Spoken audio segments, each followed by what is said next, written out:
ਕੰਮ ਮੁਕੰਮਲ ਹੋ ਗਿਆ। ਹੁਣ ਸਵਿਚ ਲਾ ਕੇ ਚੈੱਕ ਕਰਨ ਲੱਗੇ ਹਾਂ।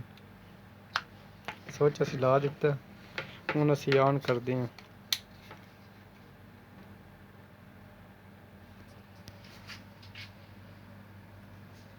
ਸਾਡਾ ਆਨ ਹੋ ਗਿਆ, ਰੀਡਿੰਗ ਦੇਣ ਲੱਗ ਪਿਆ। 160 ਦਾ ਟੈਂਪਰੇਚਰ ਫਿਟ ਕੇ 170, 180, 190, 200, 210, 220, 230, 230। आश दा अंडा 130 तो शुरू लो जेड़ा 130 ढाई 230 ਹੁਣ ਸਾਡਾ ਹੀਟਿੰਗ ਕਰ ਰਿਹਾ।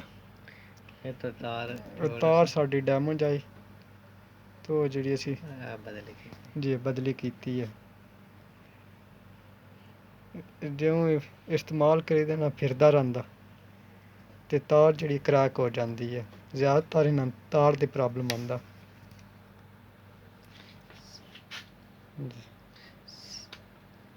खुदा हाफिज।